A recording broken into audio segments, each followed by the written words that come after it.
Hello everyone. तो ये static GK series का पार्ट 10th वीडियोस है। इससे पहले हम लोग पार्ट 9th वीडियोस कर चुके हैं। तो चलिए स्टार्ट करते हैं। Question number 91, which one of the following was used as a chemical weapons in the first world war. Questions क्या बोल रहा है कि निम्नलिखित में से जो आपका फर्स्ट वर्ल्ड वॉर हुआ था 1914 से लेकर 1918 के बीच में, उसमें लोग कौन सा केमिकल वेपन्स का यूज़ किए थे। Option A carbon monoxide, option B hydrogen cyanide, option C mustard gas and water gas, option D. तो इसका राइट आंसर होगा ऑप्शन सी मस्टर्ड गैस। तो ये जो मस्टर्ड गैस है ना, इसका रियल नेम आपका सल्फर मस्टर्ड है एंड इसका जो केमिकल फार्मूला हो जाएगा मस्टर्ड गैस का C4H8Cl2S हो जाएगा। एंड ये जो मस्टर्ड गैस था ना, जिस समय आपका जो वर्ल्ड वॉर फर्स्ट हो रहा था उस समय इसको तो मतलब यूज़ तो लोग किया, लेकिन इसका इम्पैक्ट फेफड़ा, स्किन और आई को मतलब सबसे ज़्यादा बर्निंग देखने के लिए मिलता था। तो आइए अन्य ऑप्शन का केमिकल फार्मूला देख लेते हैं। तो कार्बन मोनोऑक्साइड, ऑप्शन ए में जो है कार्बन मोनोऑक्साइड, तो कार्बन मोनोऑक्साइड का केमिकल फार्मूला आपका हो जाएगा CO और हाइड्रोजन साइनाइड का आपका हो जाएगा HCN एंड आपका मस्टर्ड गैस, तो मस्टर्ड गैस तो अभी हम लोग बात कर चुके हैं, C4H8Cl2S हो गया एंड वाटर गैस आपका हो जाएगा H2O। तो चलिए हम लोग नेक्स्ट क्वेश्चन के बारे में बात करते हैं। Question number 92, instrument used for measuring humidity. यानी क्वेश्चंस क्या बोल रहा है कि ह्यूमिडिटी को हम लोग मेज़र करते हैं, वो कौन सा यंत्र है। Option A barometer, option B thermometer, option C hygrometer and option D hydrometer. तो इसका राइट आंसर हो जाएगा ऑप्शन सी हैग्रोमीटर। तो हैग्रोमीटर वह यंत्र है जो हम लोग ह्यूमिडिटी को मेज़र करते हैं। तो आइए इसके अलावा अन्य ऑप्शन के बारे में बात कर लेते हैं। तो जो आपका बैरोमीटर जो है ना, वो डिवाइस मेज़र करता है आपका एटमॉस्फेरिक प्रेशर को। बैरोमीटर जो है वो एटमॉस्फेरिक प्रेशर को क्या करता है, मेज़र करता है। उसके अलावा थर्मोमीटर, तो आपका थर्मोमीटर जो है ना, ये डिवाइस ह्यूमन बॉडी के टेम्परेचर को मेज़रमेंट करता है। ह्यूमन बॉडी का जो टेम्परेचर होता है ना, उसको मेज़रमेंट करता है आपका थर्मोमीटर। एंड लास्ट आपका हाइड्रोमीटर, तो ये डिवाइस जो है ना, वो रिलेटिव डेंसिटी को मेज़र करता है। अगर रिलेटिव डेंसिटी आपका ऑप्शन में नहीं रहेगा ना, तो आप टिक करिएगा स्पेसिफिक ग्रेविटी ऑफ लिक्विड, ठीक है ना, क्योंकि रिलेटिव डेंसिटी को ही हम लोग स्पेसिफिक ग्रेविटी ऑफ लिक्विड बोलते हैं, जो हाइड्रोमीटर इसको मेज़रमेंट करता है। तो चलिए हम लोग नेक्स्ट क्वेश्चन के बारे में बात करते हैं। Question number 93, the famous Raja Rani temple is located. Question क्या बोल रहा है कि प्रसिद्ध राजा रानी टेम्पल जो है ना, वो कहाँ पर सिचुएटेड है। Option A Bhopal, option B Bhubaneswar, option C Jaipur and option D Udaipur.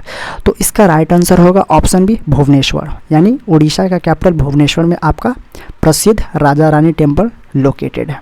तो चलिए हम लोग नेक्स्ट क्वेश्चन के बारे में बात कर लेते हैं। Question number 94, who wrote the book the story of the integration of the Indian states. Question क्या बोल रहा है कि जो आपका the story of the integration of the Indian state है, इस बुक का लेखक का नाम क्या है। Option A BN Rao, option B C Gopalachari, option C Krishna Menon and option D VP Menon. तो इसका राइट आंसर होगा ऑप्शन डी VP मेनन। ये VP मेनन थे ना, उनका ये बुक है the story of the integration of the Indian states. तो चलिए हम लोग नेक्स्ट क्वेश्चन के बारे में बात करते हैं। Question number 95, which among the following countries was the earliest to give women the right to vote. यानी निम्नलिखित में से वह कंट्री पहला कौन था जो मतलब नारी को वोट का अधिकार दिया गया था, नारी लोग को वोट का अधिकार दिया गया था, वो कौन सा देश है, ठीक है ना। Option A Iceland, option B India, option C New Zealand and option D USA। तो इसका राइट आंसर होगा ऑप्शन सी न्यूजीलैंड। तो चलिए हम लोग नेक्स्ट क्वेश्चन के बारे में बात करते हैं। Question number 96, the terms bulls and bears are used in the. Option A the stock exchange, option B income tax department, option C the CBI and option D animal husbandry. तो इसका right answer होगा option A the stock exchange. तो ये जो bulls and bears जो है ना, वो स्टॉक एक्सचेंज में यूज़ किया जाता है। तो स्टॉक एक्सचेंज के बारे में जान लेते हैं कुछ। तो स्टॉक एक्सचेंज में दो इंडाइसेस होता है, एक होता है नेशनल स्टॉक एक्सचेंज और एक होता है आपका बॉम्बे स्टॉक एक्सचेंज, जिसको हम लोग नेशनल स्टॉक एक्सचेंज में हम लोग निफ्टी 50 को रखते हैं, और बॉम्बे स्टॉक एक्सचेंज में हम लोग BSE उसमें मेजर करते हैं। या इसमें भी मतलब 5000 से ज़्यादा लिस्टेड कंपनी होता है, एंड जबकि जो निफ्टी 50 होता है ना, उसमें 50 यानी 50 टॉप कंपनी लिस्टेड होता है। तो चलिए हम लोग नेक्स्ट क्वेश्चन के बारे में बात करते हैं। Question number 97, the capital of India was shifted from Calcutta to Delhi. Question क्या बोल रहा है कि जो कैपिटल है इंडिया का वो कलकत्ता से दिल्ली कब शिफ्ट किया गया था। Option A 1910, option B 1911, option C 1914 and option D 1913। तो इसका राइट आंसर होगा ऑप्शन बी 1911। तो चलिए हम लोग नेक्स्ट क्वेश्चन के बारे में बात कर लेते हैं। Question number 98, the biosphere reserve Dihang Dibang is located in. यानी जो बोल रहा है क्वेश्चन कि दिहांग दिबांग बायोस्फीयर है ना, वो कहाँ पर सिचुएटेड है। Option A Arunachal Pradesh, option B Meghalaya, option C Mizoram and option D Sikkim. तो इसका राइट आंसर होगा ऑप्शन ए अरुणाचल प्रदेश। तो अरुणाचल प्रदेश में आपका Dihang Dibang biosphere reserve situated है। तो आइए अन्य ऑप्शन के बारे में बात कर लेते हैं।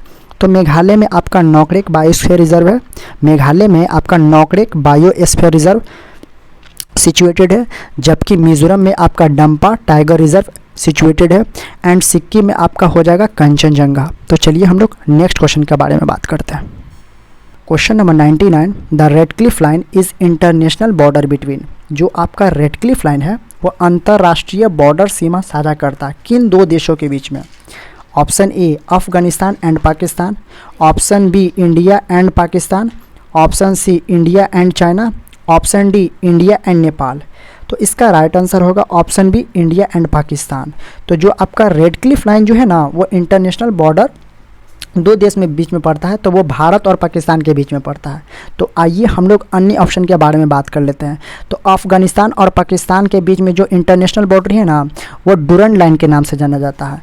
अगर इंडिया और चाइना के बात बोल दिया जाए तो इंडिया और चाइना के बीच में जो है ना, वो मैकमोहन लाइन खींचा हुआ है, और एक लाइन और खींचा हुआ है जिसे हम लोग बोलते हैं LAC line of actual control.